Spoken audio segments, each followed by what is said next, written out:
नमस्कार। उनकी कलम मेरी आवाज़ में आप सभी का स्वागत है। बड़ों को प्रणाम और छोटों को बहुत सा प्यार। चलिए सुनते हैं कहानी आखिरी शर्त, जिसे लिखा है मालती जोशी जी ने। दोपहर की चिलचिलाती धूप में दीदी हाँफते हुए घर में दाखिल हुई और छूटते ही बोली, ज़रा जल्दी से तैयार तो हो जा, सराफे तक चलना है। इतनी भी क्या जल्दी है, ज़रा बैठकर अपनी सांस तो सीधी कर लो। झप ताल में चल रही है, चलने दो। अब 2 महीने तक मेरे पास इस मरी सांस के नखरे उठाने का समय नहीं है। अरे इतनी कम मोहलत दी है उन लोगों ने कि मेरा तो सोचकर ही दम निकला जा रहा है। पता नहीं कैसे क्या होगा। अब देखो ना, परसों फलदान है और अब तक दूल्हे की अंगूठी का पता नहीं। पहेलियाँ तो मत बुझाओ दीदी, मैंने उनकी मेल ट्रेन को बीच में ही रोक कर पूछा। ये तुम किसकी शादी की बात कर रही हो? लो और सुनो, दीदी ने तुनक कर कहा।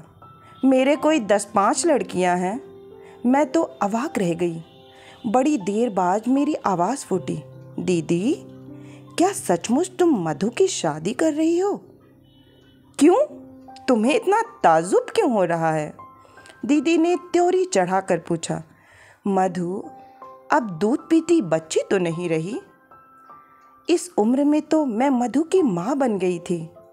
तभी तो 40 की होते होते सास बनने जा रही हो। खैर तुम अपनी बात रहने दो। तुम मधु की तरह स्कॉलर नहीं थी, तुम्हारे सामने कोई करियर नहीं था। लेकिन ज़रा अपनी बेटी के बारे में तो सोचो। उसकी प्रीलिम्स की परीक्षा सर पर है। इस हंगामे के बीच लड़की क्या खाक पड़ पाएगी? दीदी तुम्हारी लड़की आईएएस की तैयारी कर रही है। तुमने क्या इसे मामूली बीए एमए का इम्तिहान समझ लिया है? अरे भाड़ में गया तुम्हारा आईएएस। तुम ही लोगों ने उसका दिमाग खराब किया हुआ है। अरे वाह, तुम्हारी गोल्ड मेडलिस्ट बिटिया की हौसला अफजाई भी गुनाह हो गया। हर साल बेचारी मेरिट लाती रही है। ऐसी ज़हीन लड़की आईएएस ना बनेगी तो और कौन बनेगा?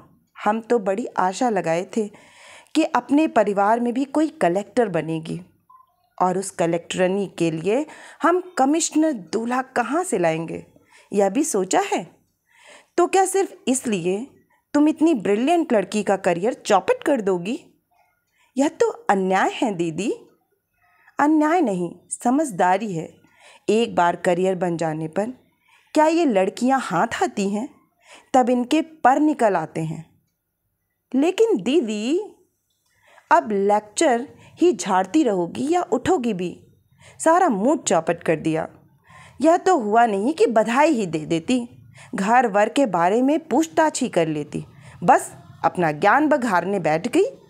छोटी बहनों का यही तो कर्तव्य होता है। एक मैं ही पागल थी जो धूप में भागी भागी यहाँ आई भाषण सुनने। दीदी के तेवर देखकर मैंने चुपचाप अपना आक्रोश गटक लिया और कपड़े बदलने लग गई। मुश्किल से 10 मिनट लगे होंगे, लेकिन सड़क पर आने के बाद ध्यान आया कि दीदी का पारा अभी उतरा नहीं। वैसे उन्हें मनाना ऐसा मुश्किल भी नहीं था। मैंने बस थोड़ी सी उत्सुकता जताते हुए दूल्हे का पता ठिकाना पूछ लिया और दीदी का सारा गुस्सा उड़न छू हो गया। घंटे भर से वे जैसे इसी अवसर की प्रतीक्षा में थीं। एक बार जो शुरू हुई तो बस बोलती ही चली गईं। होने वाले दामाद की पूरी वंशावली मुझे सुना गई। फिर बड़े मनोयोग से उन्होंने यह बताया कि कितनी खोजबीन के बाद यह हीरा उनके हाथ लगा है। मधु ने पूर्व जन्म में बड़े पुण्य किए होंगे, नहीं तो इतनी बड़ी जगह की तो वो कल्पना ही नहीं कर सकते थे। कैसे कैसे धनी मानी लोग रिश्ते की आस लगाए बैठे थे।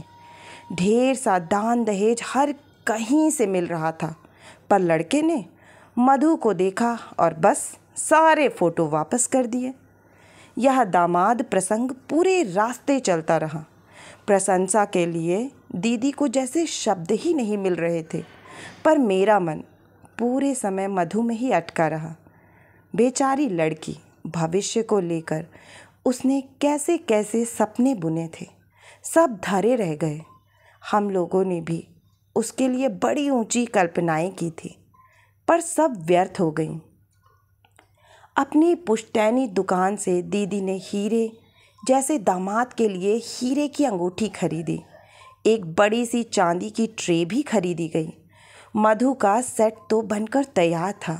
उसकी सास के लिए 3 तोले के मंगलसूत्र का ऑर्डर दिया गया। दुकान से उतरते हुए दीदी भेद भरे अंदाज में बोली, सास पिटारा ऐसा भेजूंगी कि देखना, आंखें फटी की फटी रह जाएंगी। दीदी उस समय उत्साह की मूर्ति बनी हुई थी। शादी का जैसे उन पर नशा सा चढ़ गया था।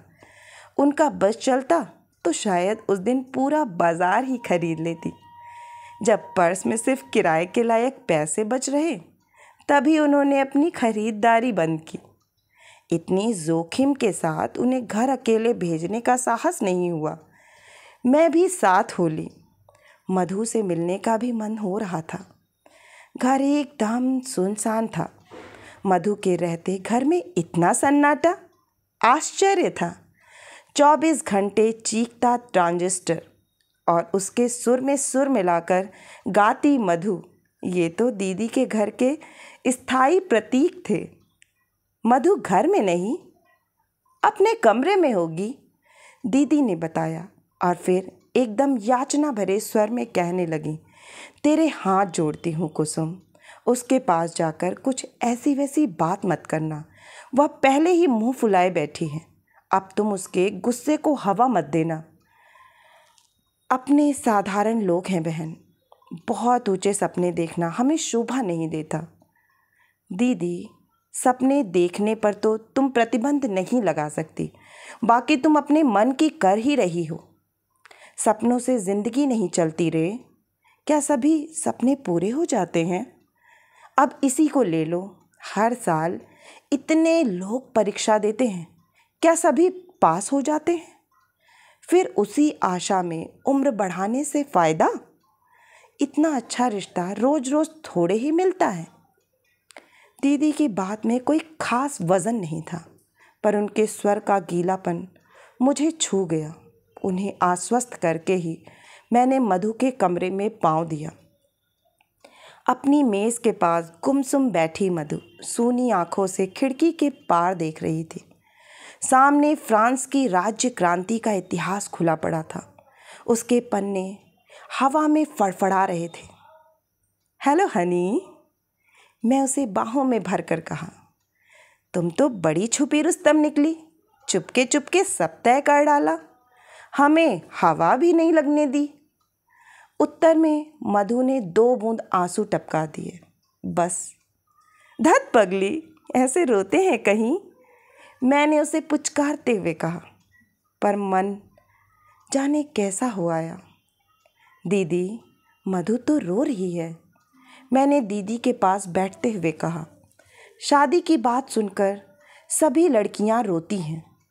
दीदी ने निर्लिप्त भाव से मुझे चाय का कप पकड़ा दिया। तुम भी रोई थी? हम भी रोए थे। तुम क्यों रोई थी?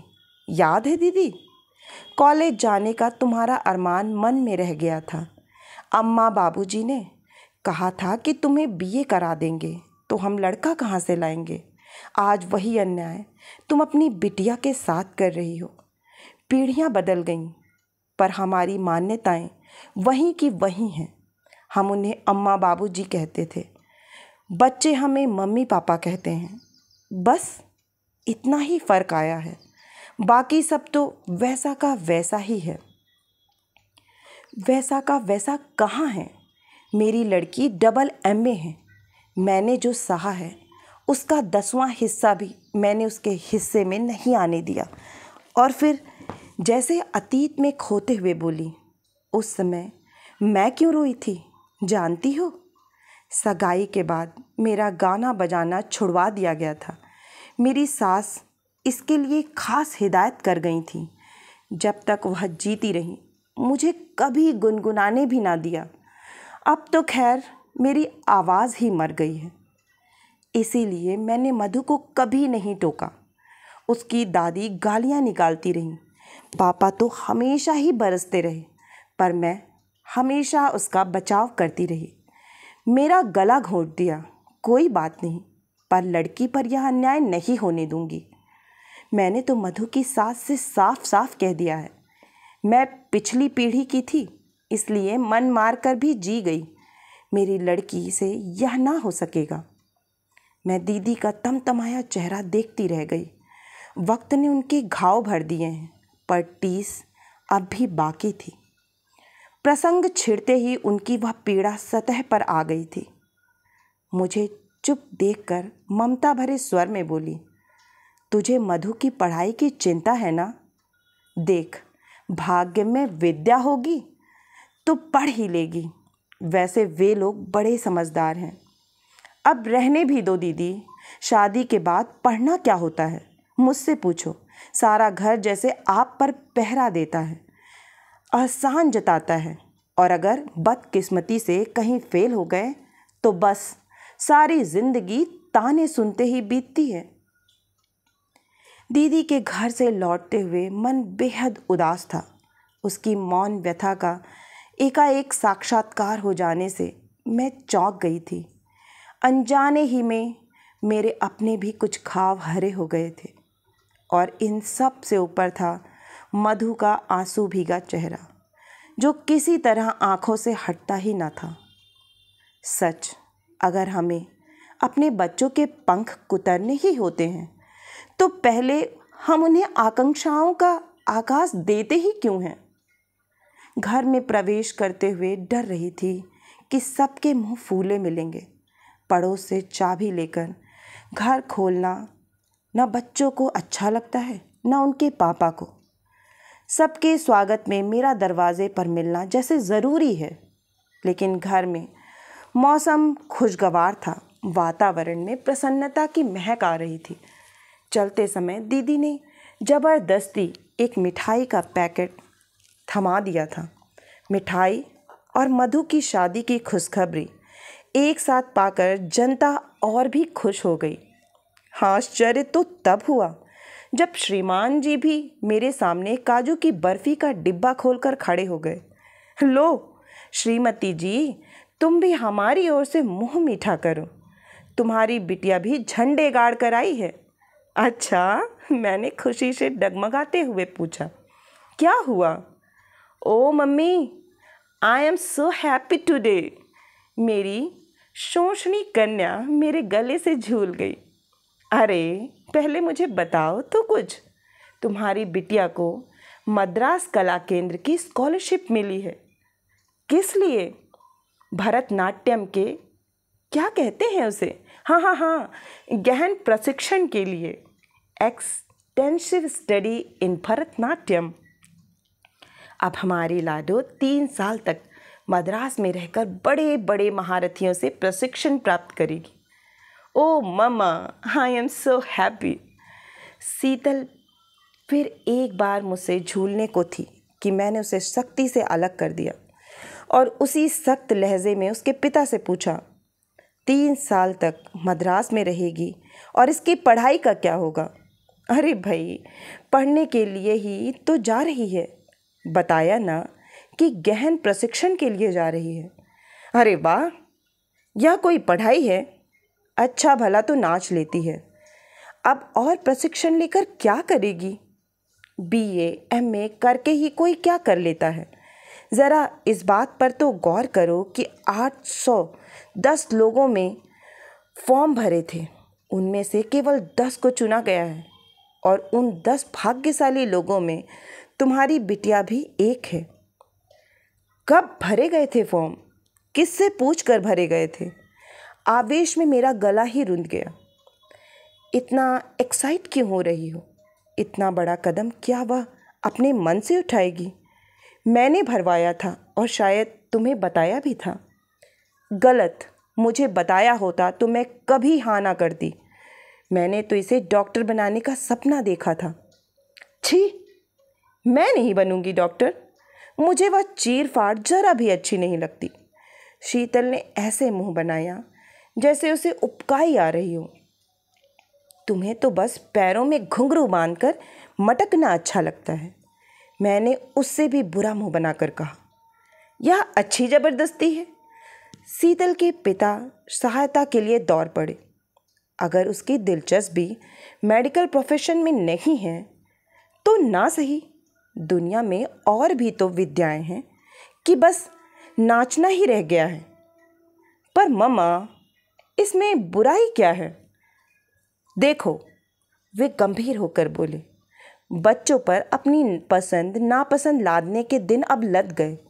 अब हमें उनकी रुचि का भी ध्यान रखना चाहिए। और कैसे ध्यान रखा जाता है? मैंने चिढ़कर कहा। इसके लिए हमें ट्यूटर रखेंगे, महंगी पोशाकें सिलवाई, रियाज के लिए टेप रिकॉर्डर खरीदा। बच्चों के शौक़ के लिए हम कब पीछे हटे हैं, बल्कि अपनी हैसियत से कुछ ज़्यादा ही करते रहे हैं।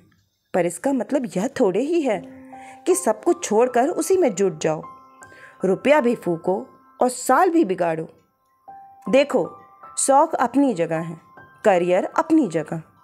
डांस सिर्फ शीतल का शौक़ या हॉबी नहीं है कुसुम, वह इसे अपना करियर बनाना चाहती है। वाह, क्या बात है! कल तो उसकी शादी भी करनी है कि नहीं? यह शादी की बातचीत कहाँ से ले आई? क्यों, कुछ गलत कहा मैंने? कल को लड़के वाले पूछेंगे तो अपने पास कुछ जवाब तो होना चाहिए कि नहीं?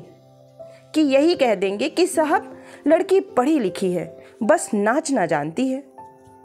वह क्या कहते हैं, गहन प्रशिक्षण प्राप्त है। बहुत अच्छा लगेगा ना यह कहते हुए? कम से कम मुझे तो बुरा नहीं लगेगा। और इस बात को सुनने के बाद कितने लड़के शादी के लिए तैयार होंगे?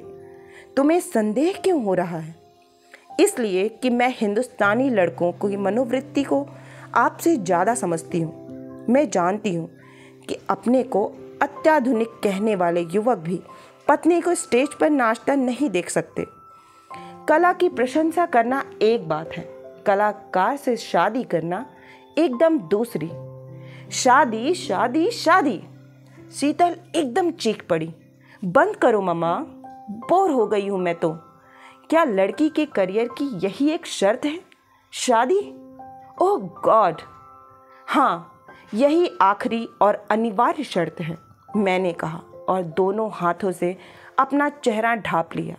मेरी प्रगतिशीलता का नकाब किसी ने फाड़ कर फेंक दिया और मुझे अब अपने चेहरे पर शर्म आ रही थी। आशा है कि आपको यह कहानी बहुत ही पसंद आई होगी।